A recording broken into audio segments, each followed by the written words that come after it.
Ready to find your flow? AFSA's got you covered. That's right. The hands-on training lab in Richardson, Texas is where you trade PowerPoints for pipe wrenches. Real tools, real systems, and real experience you can actually use. And if you're ready to test your skills, check out the hands-on NFPA 25 workshops, where you'll inspect, test, and maintain live sprinkler systems and fire pumps. No simulations, no fluff, just pressure, flow, and know-how. It's the perfect way to get under pressure without cracking under it. So get fired up and register today at firesprinkler.org. Spots fill faster than a charged branch line. AFSA, where you don't just learn the code, you live it.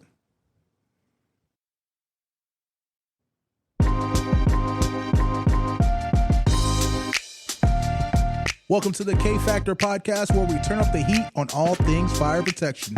Brought to you by the American Fire Sprinkler Association, this podcast sparks conversations about the latest technology, trends, and tools shaping the industry.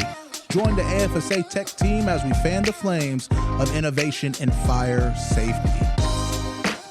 Welcome to another episode of the K-Factor podcast. Really exciting. We have our guest today is Matt Klaus, Executive Vice President and Chief Operations Officer here at AFSA. Welcome, Matt. Thanks for having me, guys. Looking forward to this. Well, I'm sure that most people, very rarely in our industry do I come across someone who doesn't know you. But that's scary. That's scary. Hopefully for good reasons, but you never know.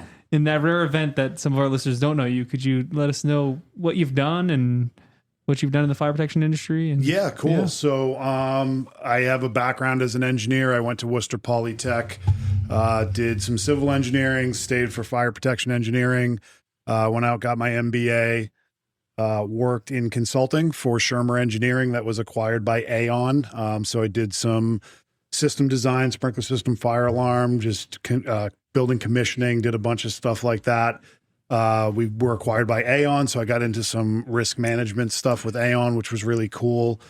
Eventually made my way over to NFPA, spent 15 years with NFPA, running the sprinkler project, running the 25 project, writing handbooks, teaching classes, traveling around the world, kind of doing some cool stuff, educating people on safety, codes, sprinklers.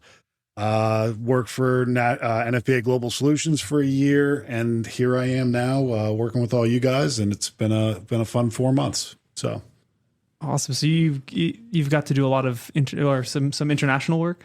Yeah. So I actually what was kind of neat was I got to do a lot of work in the Middle East in Dubai and Abu Dhabi, Fujairah, Ajman, all over the Emirates. I got to go to Qatar and Oman and Kingdom of Bahrain back in the early 2000s when that was booming. There was some cool work. If you were interested in fire safety and the challenge of fire safety, right? Not just picking up a code book and saying, Section 7 says this, I'm going to put that on the plan. The challenge over there was, they got to build it quickly, right? They need engineered solutions. So you got to look at what do the manufacturers have out there? What solutions exist that might not be prescriptive? What is what can I do as a technical person, as an engineer, to look at what the owner needs to do, what the facility manager is going to have to do with it when it gets open, what are the hazards, and then how do I piece that puzzle together and come up with a really good solution.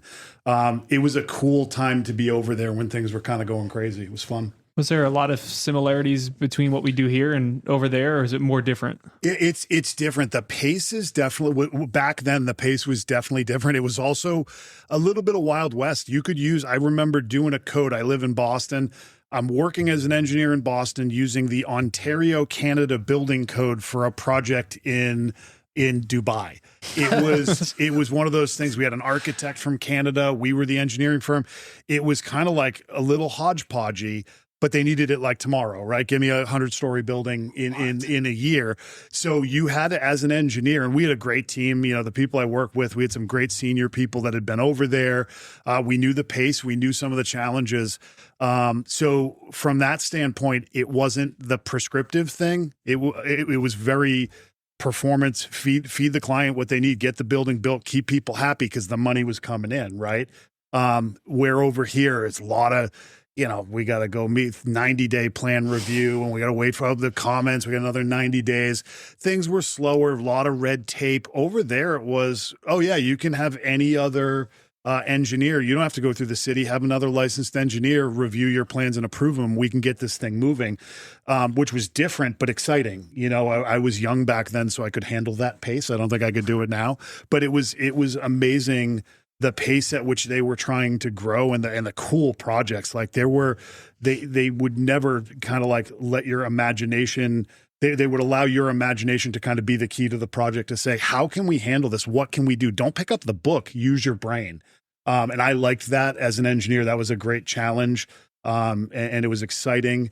And it came with issues, right? Like there were always, you know, things that would come up, but it was a super cool time to be over there. And I really enjoyed it. So were they doing a lot more active systems or passive systems? Yeah, or was it kind of a combination between the two? Because I know we tend towards more active systems. Europe seems to be more passive. Kind of what is their mix? That's a fantastic question. And it depended, right? Because like I said, you might run into an architect from the UK and they're bringing that passive construction mentality. Right. I think at that time in the Middle East, in the Emirates in particular, and in your Dubai and Abu Dhabi areas, they're big on sprinklers. So even when we would run into an architect that maybe used passive construction as their kind of base in their fire protection plan, you would hear the call for, well, how do you sprinkler this too? And how do you get that to happen? Interesting things though.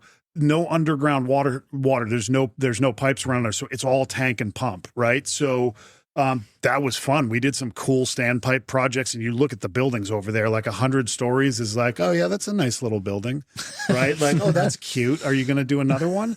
So it's like, then you go see like, you know, the Burj Khalifa and it goes into the clouds. Imagine some of those fire protection problems when you got to get water up that high and how you stage pumps. And we would literally, I remember I was a younger engineer and sitting down and working with some great engineers out in Chicago that worked, you know, former Gage Babcock guys that had come over to Shermer and just trying to absorb everything because I didn't see that in Boston. I didn't see it working anywhere here in the States. And that's that engineering challenge that I always kind of appreciated. So what was their base standard there? It literally whatever the project team came to at that time. Now they have a more formal code set and they reference NFPA codes and standards for a lot of the fire safety. But I can tell you, we used the Ontario Building Code, the I codes. We used NFPA 5000, which very few people have actually built. We actually designed a building with that as a base. I had interned at NFPA when I was at WPI. And they were writing 5,000. I got to work with Robert Solomon on that. And I remember sending an email going, I know it's not used here in the US, but we're actually doing a building to NFPA 5,000. It might be the first one over there in Dubai. And it was cool because all the standards talk to each other. You weren't jumping from, you know, a building code that was to Eric's point, a passive construction based code that's, you know, heavily relying on egress and pressurization. There was a lot of harmony with it. So we actually, you know, we enjoyed doing that project, staying in the NFPA code set. Obviously the structural piece came from elsewhere, but we had a lot of really we found some good harmony there. But that's a challenge, right? When you're working in that environment. I think I probably worked with either architects, engineers from 40, 50, 60 different companies over the, you know, dozens of projects I did from different countries. So you would have an Australian engineer working with a German engineer with an architect from New Zealand. And it's just coming in and going, we're all trying to do the same thing. We just speak a slightly different language. So getting that coordination could be challenging. And once you got your rhythm, I mean, you saw the best architects over there. You saw the best engineers, the best materials. I mean, they want great stuff, right? That was the cool thing about working over there is they wanted everything to be the best. So with so many different engineers from so many different countries, right? We have enough problems here in the States trying to get all of our trades to talk to each other and make sense and whatnot. How does that work with so many different backgrounds coming together, pulling from so many different code sets and whatnot? Yeah, it's definitely a challenge. And I think we probably, you know, on paper, everything looked amazing because, again, we could coordinate and send emails and whatever. We might have been in different countries, but we could. Then when you got out there and it was being built, that's when you went, oh, we got an issue here. We might we got to like relook at some of this stuff. And I think that was the biggest thing for me was going out there and trying to deal with the built portion. And we did some commissioning out there. We did a lot more commissioning here in the States, but we did some commissioning, and that was, I'll tell you, it was nerve-wracking. And I remember, there was a period I had left the consulting world, and I was at NFPA, and you would see on the news, there's a fire on a building in Dubai, and I just start sweating. Yeah. It's like, oh crap, is that one of mine? Did we miss some coordination feature? Did we not have the right code alignment? Were we kind of patchwork? And you see people do it here in the States, right? Oh, well, I want to use this part of the 2013 edition of NFPA 13, but I like the new stuff they put in here. Well, the trade-offs, were they, did they align? Nobody really considered that. You're in two different books. Now imagine doing that across different countries with different base concepts of fire safety. So a lot of panicky nights, when you read on, whatever news station, you're on, whatever BBC or whatever you watch, and you see fire in the Middle East, I would go, like I'm going to be sweating a little bit on this one. Fortunately, our company was pretty good. We had a really strong presence, good senior leadership over there. A guy that we worked with was pretty buttoned up on that stuff. So, but yeah, caused some sleepless nights for sure. And over time, I think, we've seen some of the stuff with the exterior cladding issues that they had. We didn't run into that. That wasn't us, but could have easily been, right? You're taking a lot of people at their word. There's thousands of pages of, cut sheets being passed around, project specs. I can see you can miss stuff, and you can miss that coordination because, again, they want it, and they want it tomorrow. And you want to take care of your client, right? You want to get paid, right? We all want to get paid. And it really, I'm sorry. We want to get paid? Yeah, we want to get paid. If you're out there and getting paid is not your problem, God love you, because you're not on my team. No, we got to get paid. We got to do it right. But it helped me. And again, I think one of the things was having really strong senior people, and Shermer was fantastic. Carl Baldessera, Dan O'Connor, Mark Rockels, these guys had been doing it, and you could always go with a question and get a good answer to that stuff. And I was super fortunate as a young guy who was kind of ventured. Jim Byczowski was our guy on the ground. You could go, hey, I need a sanity check. I don't want to miss something. I don't want to be in the newspaper. I want to come home from my next trip. You get nervous about that stuff. So I was lucky. We had great leadership, and I got to learn on some really amazing stuff with amazing people. So step back a little bit. You said you went from civil to fire protection. Yeah. So I went to WPI, and I was in the construction project management kind of mindset. I liked being, the idea of being on a job site, and, I liked being kind of physical and being out there and doing stuff. And then I got to see some fire testing at WPI, and I was like, oh, this is cool. I love the idea of construction management and kind of doing that piece. I could see myself in that role. The science of fire, which is super complicated, and I was like, this kind of it kind of just pulled me in. So the way that school works, you could do your undergraduate degree and start working towards your grad degree. And once you see stuff burning, I was a 15-year-old boy once. I have a 15-year-old son. He loves to burn stuff, right? It's like a thing. And then you go, I can get paid to do this? If I study and read books about it, they'll let me do this forever. It kind of just was like, yeah, this is too good to be true. So I jumped into that, and, still got to did a lot of commissioning, had a good project. We had a client had 200 active construction sites all at one time across the U.S. And I was fortunate enough to be able to work on that. So doing the fire protection thing and still traveling to job sites and commissioning systems and looking at the built environment and seeing what, hey, we missed this, the contractor, the back box is too low, being able to go in and kind of work with different trades, sprinkler fitters. We had electricians doing the fire alarm stuff. Even, we got into accessibility consulting, handrail heights and mount. It really opened up the construction industry for me to be on a job site and go, there's 97 people here, and they're all trying to get it done. I'm making sure they got it done the way it was supposed to be done. Again, it was a great opportunity to immerse yourself and go, yeah, I get sprinklers are good. I'm good there. But man, some of this stuff, I got to bone up on this. This is a very complex industry, and there's a lot going on. It really forced me it really forced me to get better and look at kind of like holistically at design and construction, and help working internationally helped too. Again, Eric made the point about culturally, people look at things differently. Like some places defend in place. I mean, you got really horrible situations where you got workers who are locked into their work environments because getting the product out the door, and that's more important than safety. That's a real thing. That's scary, right? And that was some NFPA exposed me to. They had some projects where they were kind of looking at what was happening out in the world. The US, like, we got a lot of code books and we got a lot of code enforcers, and that's not the case everywhere. We're really lucky. People will complain about, plan review this and it takes 90 days. And we're so lucky that infrastructure exists, because you go to some places and it's, fire safety is secondary to output of the worker. We did a job where they wanted one exit from a high-rise building.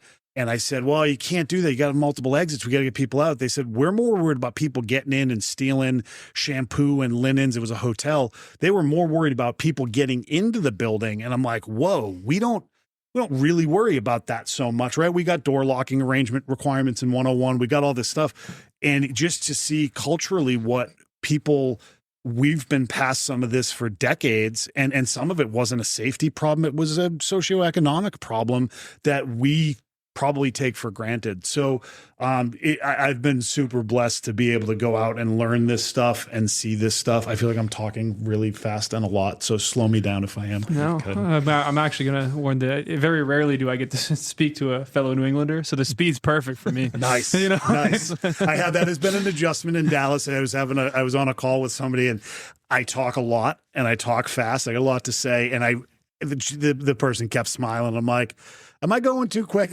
I can't even understand you. You're going that fast. So now this is like, I'm in like a neutral here. I'm trying to like tone it down a little bit. So what was it like interning with NFPA? It was super interesting. Again, I was probably not ready for the complexity of like the code world. I was, again, thinking construction, being on a job site. I saw myself more hanging pipe than speccing pipe at that point. But when I got there, you got to see, they were great with their interns to be able to, and I got to run the intern program many years later. And I tried to like make sure they got to go to a code meeting and sit in a room. And I remember going and sitting in rooms with, giants, people you read articles in grad school, you're reading articles about these people, and they're sitting in the room with you. So I was able to kind of see like, wow, codes, it's such a complex thing. Writing a code, getting consensus on a code, which is a huge NFPA thing, right? It's not, 10 people were picked to go write it and off they go and we deal with what comes out. The consensus approach was fascinating to me. The amount of work that goes in and the competition of opinions, right? You have somebody who believes something, make a passionate plea to the committee to listen to them, and then 10 people stand up against them, and you're sitting there going, wow, like this is amazing, but this is how we get a better result, right? When we get multiple perspectives in a room and they can challenge each other and they need to have facts and they need to bring it.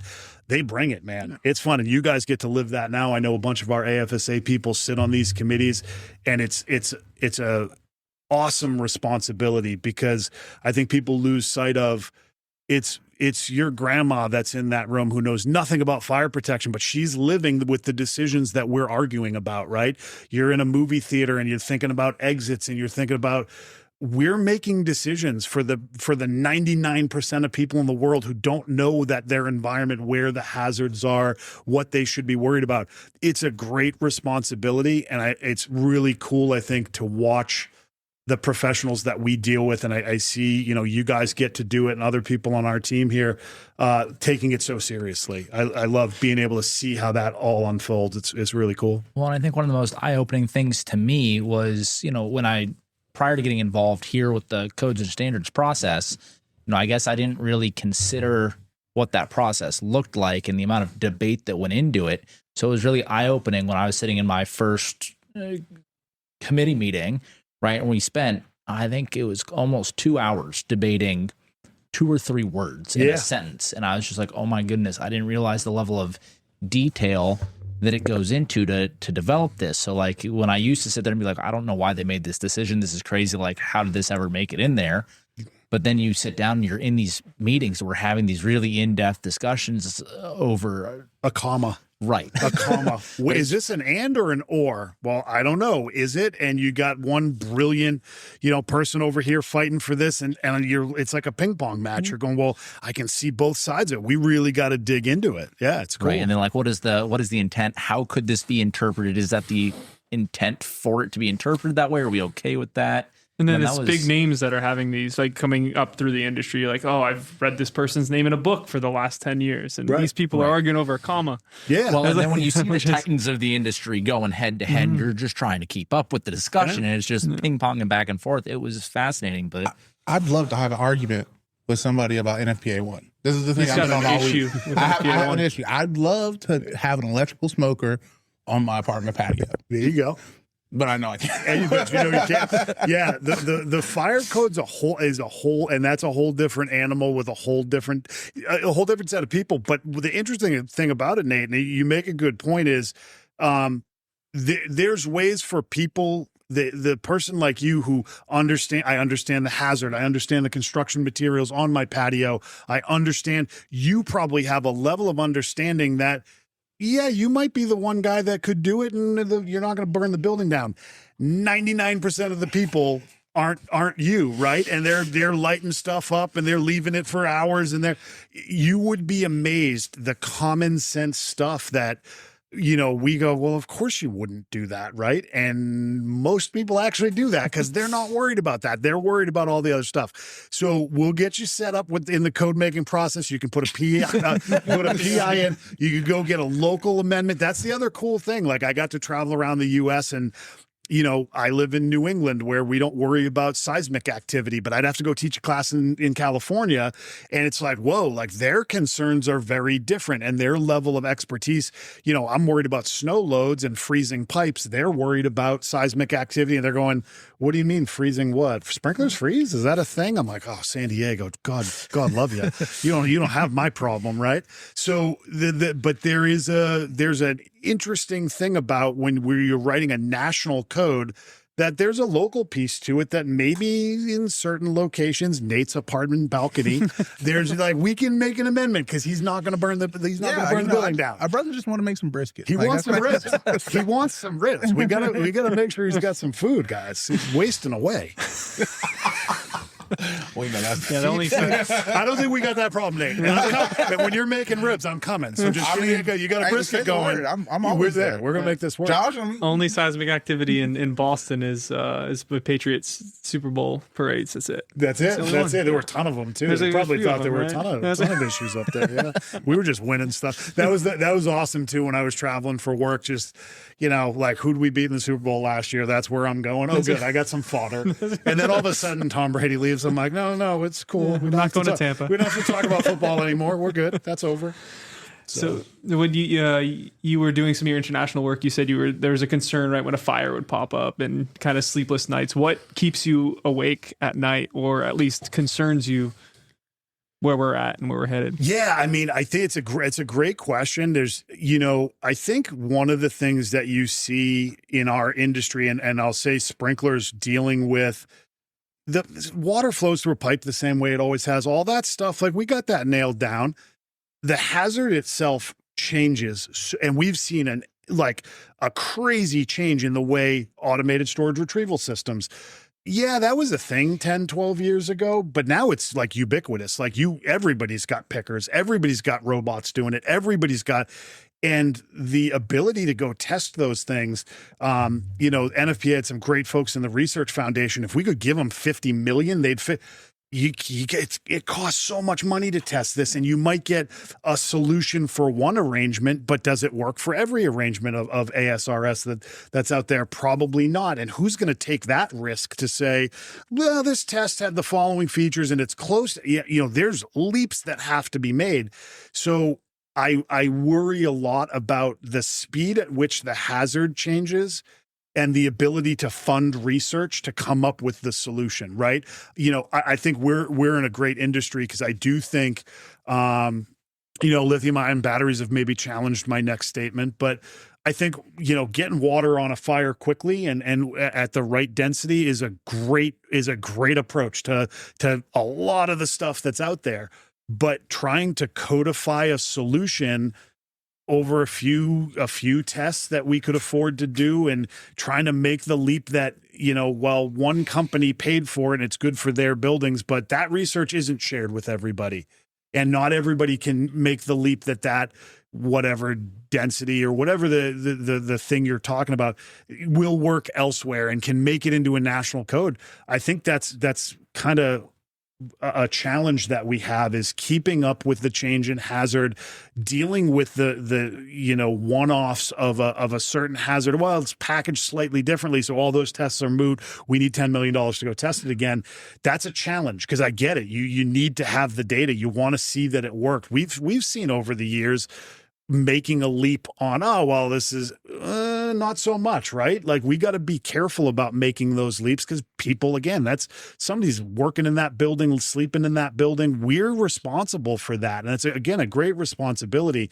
So I do worry about the exponential growth in the number of hazards and the way they're impacting us, batteries and all that stuff that's out there. I do have hope. You talk about the flip side of that is AI, right? Mm-hmm. And like AI, you're seeing AI is coming into play, whether it's you're seeing AI plan review, you're seeing AI that can actually put sprinklers on a CAD sheet, right? Can it come up with solutions? Can we do different things with modeling? That's to not have to spend $50 million.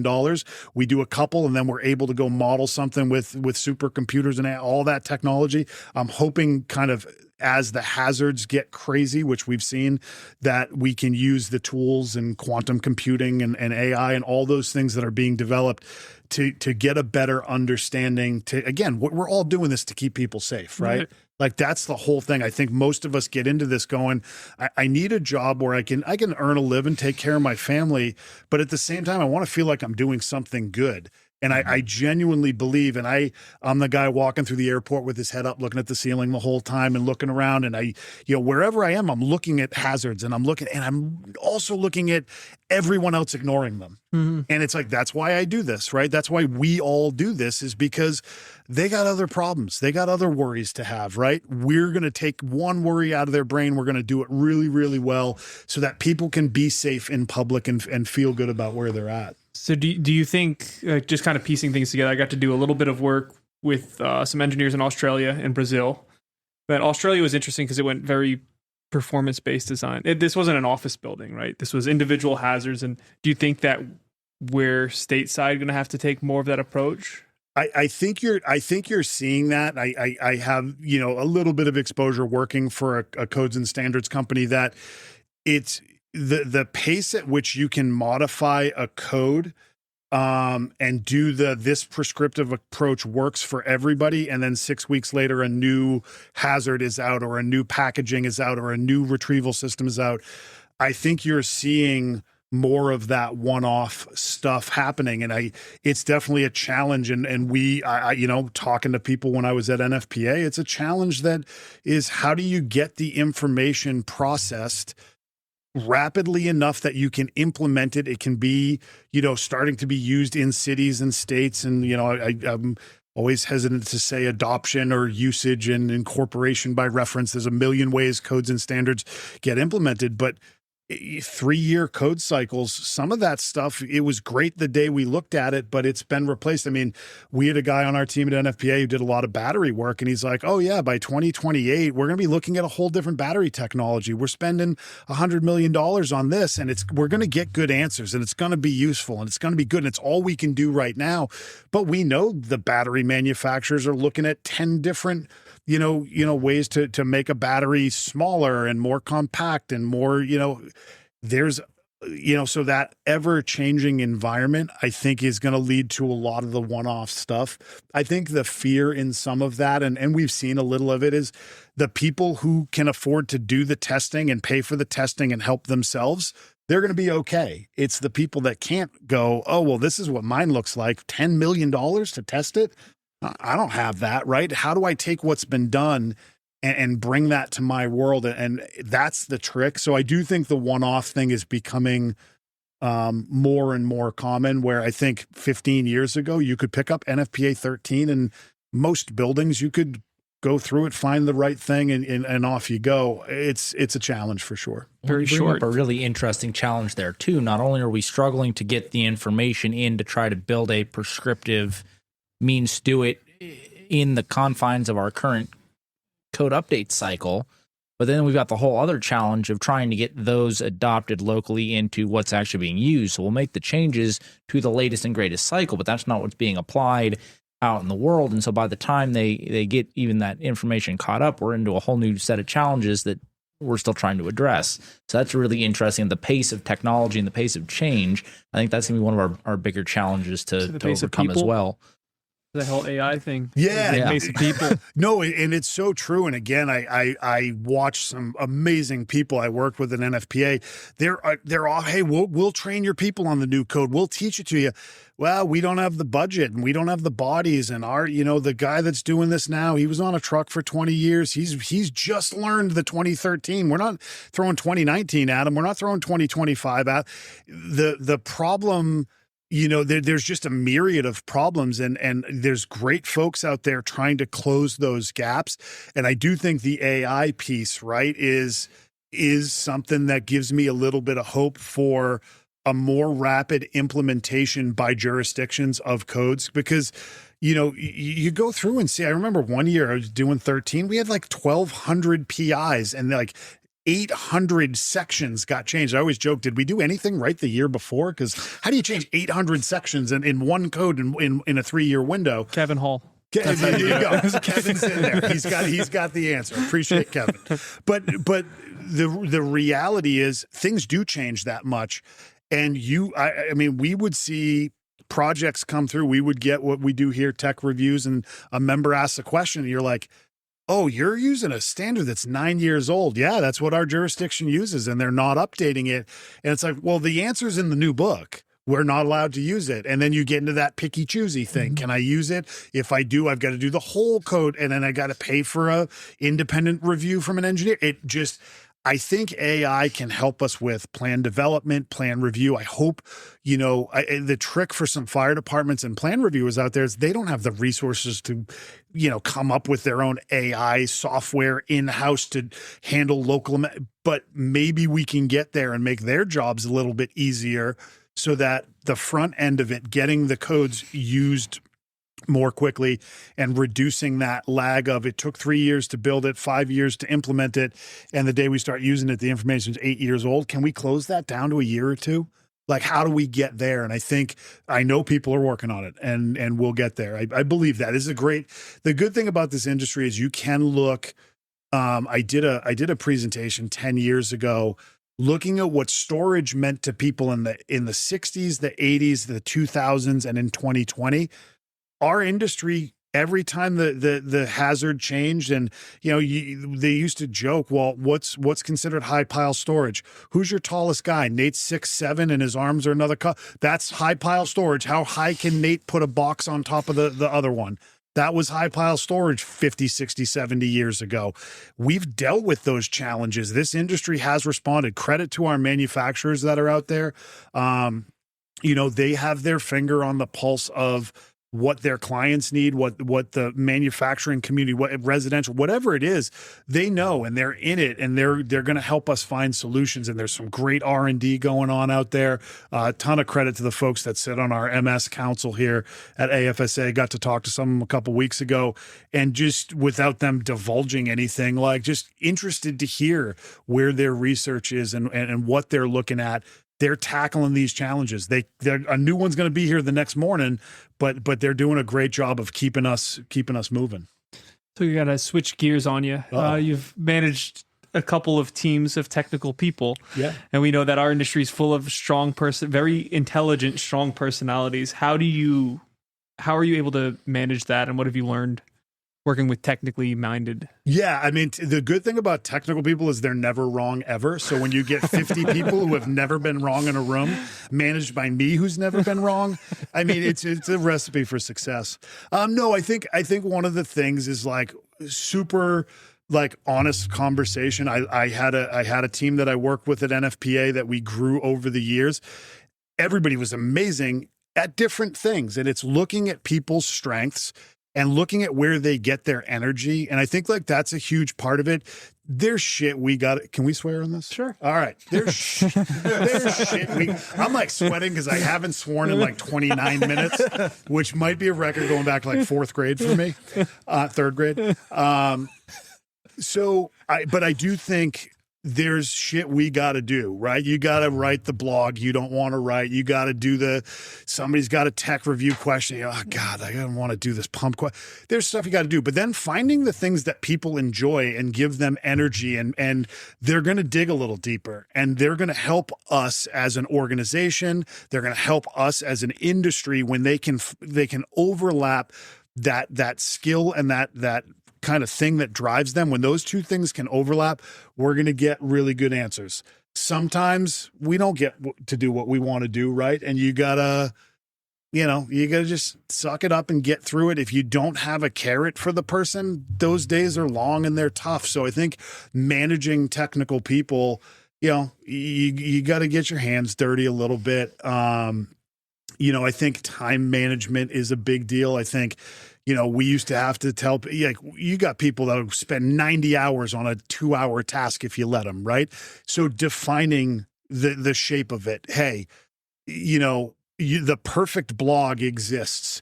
It's going to take 14 hours to write. I just need a really kick-ass blog, and it takes 2 hours, right? Because we got other stuff to do, and starting to understand priorities and understand what you're like really like simple stuff. Well, what does my reader want? What is if I'm doing a training, what do they need? What do they walk away with? And being able to, as a technical person, help the marketing people and help the product people define the value proposition of whatever we're doing, to say, oh, if they walk out of this class, they're ready to take a NICET exam, or they're ready to move up in their career and they can start doing estimating for their company because they took our class.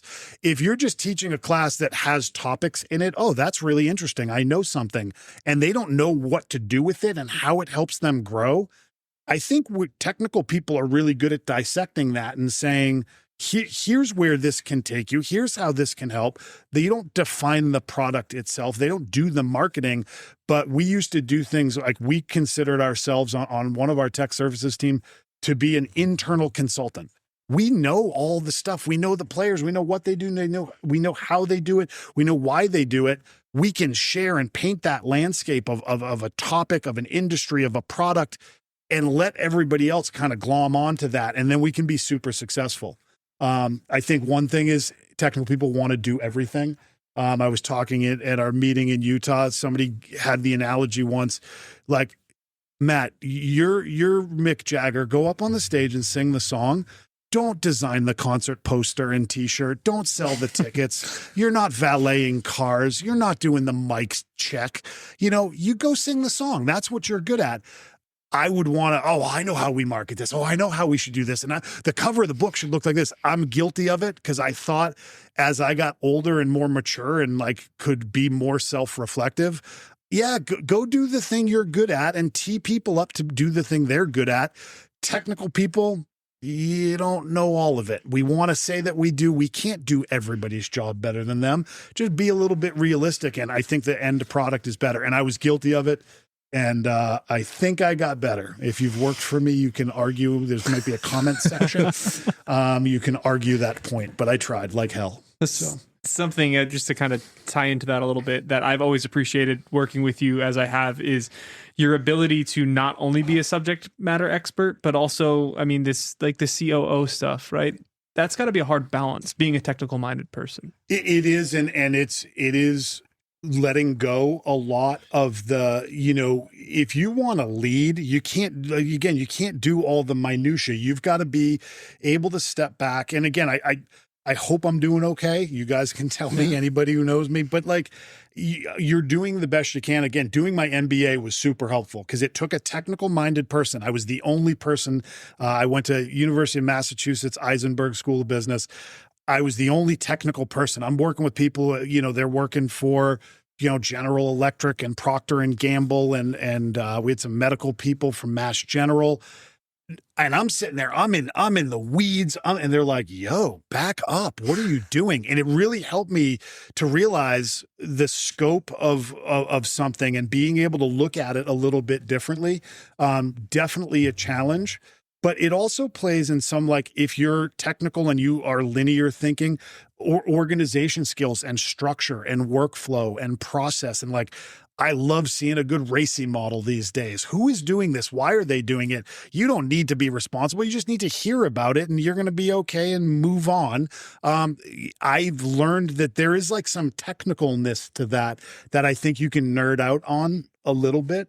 And I think I think technical people, you know, with that background, like a lot of us, you know, kind of introverted sometimes, you got to get past that because your people are always the most important asset, and having honest conversations and listening to them. Your process can be amazing. If the people aren't in it and they're not buying into it and they haven't had a say in it and they don't feel like it's for them, it's just a process. It's like it can break very easily. You want people to feel like they're part of it. And I've tried to incorporate some of that and take a little bit of art and a little bit of science and smush it together. And again, we'll see where it all goes. So for those people that, or maybe our listeners that are maybe transitioning into going from being a field person to maybe starting to step into a more management role, do you have any suggestions on kind of how to implement what you've learned into being an effective manager and starting to manage people, especially more technical people? Yeah, I do. And it was a lesson I learned by messing it up a bunch of times, is there's not one way to do anything. There's a million ways. And how we all look at things is it's shaped by our experiences and our perspectives and what happened to us and where we got burnt and where we succeeded. We tend to shape those things and go, well, this is the way. Listen to your people, right? Hear your people. They grew up a different way. And this could be how they grew up as a child in their family. It could be how they grew up educationally in college, how they grew up professionally. Being open to hearing other people's perspectives and your team and buying into that team piece. You know, like I said, I always thought I can do this. This is how I would do it. And then I'd have somebody working for me trying to execute a process that I would crush. And I'm watching them struggle, and it's not their fault they're struggling. It was my fault because I'm trying to put my history and my perspectives and my biases into a workflow or a process that doesn't match theirs, or it doesn't match anybody's.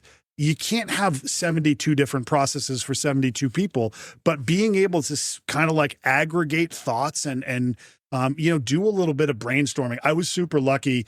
I got to be part of UL does something called the Global Leadership Program. NFPA participated in it. Got to go to China and Japan and Italy and up in the Rocky Mountains. They did a week up in like Vail or whatever, and hear from just thought leaders on things. And one of the things they used to tell us is feedback is a gift. If someone's willing to share with you what they think of what you said, don't go, oh, well, the reason I did that, don't argue it. Don't try to justify it. They're giving you a gift saying, hey, that was nice. It would have been amazing if you had take that feedback, right? And seek that feedback. And that's something, again, technical people, because we know everything and we're never wrong. We maybe don't look for that enough. So I think if you're getting in that space, just because it worked for you doesn't mean it's going to work for everybody, but break down the principles of why did it work? How can I replicate that with the tools in front of me and the perspectives and attitudes and personas, and try to get into the not the why, get into like what made this work and build it around that. So, a couple of quick random questions before we finish up. Who's my favorite kid? I have 4 kids. No, I'm kidding. No, that's if you want to answer it on it, go for it. I will tell. My kids will never hear this because they don't care about sprinklers. I have a different favorite kid every day. Yeah. I rank them sometimes. That's fantastic. Like I'll put a board up and hey, Olivia's 3 today. She moved down. You know, she went 1 for 3 in her softball game. You know, you got to get 2 hits to stay at 1, kid. No, my kids are amazing. And I have 4 teenagers. What are they right now? 14, 15, 17 and 18. And So you're not super busy. close together. Yeah, busy. But they're all amazing, and they all have made me a way better person. Being a dad has helped me at work. And like, again, I learn from them the way I behave to them. I can learn every day. I'm super lucky to have them. They're fantastic. That's awesome. So, hot take. What's the record, Patriots record, after you've seen one preseason game? I feel I'm gonna say, I think they're a 500 team. Okay. I think they're a 500 team. I think as some of the young, they got 2 rookie offensive linemen. That's where it all starts. They're working. The big dogs. Yeah. Got a starting left guard, left tackle, rookies. As they grow, Drake May's fantastic. I think in a couple of years they're back to being a pretty solid playoff team. There's a lot of good teams out there, and we're still climbing up. So I'm going to say right around 500, plus minus a win there. Because what do we got? 17 games now. Yeah. So 8 and 9, 9 and 8, 7 and 10 if the breaks go the wrong way, maybe. You can do your Houston one while we're here? What's Houston going to get? I mean, they've been to the playoffs the last 2 years, so I think they'll have 12-4. Okay. So playoffs. Playoffs. Yeah. That's what they expect again. Playoffs. How about the Broncos? I don't know. Hey, I don't know. Knicks They're look looking solid. decent. They're looking decent, Yeah. but 500? that's what I'm hoping for. I think I'm on 9 and 8. Yeah. That range. I'm This is a successful season. Yeah, go. You gotta keep building. You don't do it overnight. As a Patriots season ticket holder, I just want a playoff game. I miss like, we were so spoiled. It was like, we don't play the first round. Who plays the first round of the playoffs? That's weird. We always had a bye, but then you get a game or two, and now it's been like, the playoffs, and I miss those days. So that's all I want. Give me a home playoff game. Would be amazing. And if you were a type of sprinkler, what sprinkler would you be and why? I think just due to sheer mass, I'm like a K25. Okay. I feel like that. I don't know. I'd love to be like a cute little residential guy. I'd love to be a concealed sprinkler, introverted, just hiding in the ceiling. Nate's gonna edit that. I'm not. He's good with it. That's amazing. That's a record. I'm like 50 minutes without that word.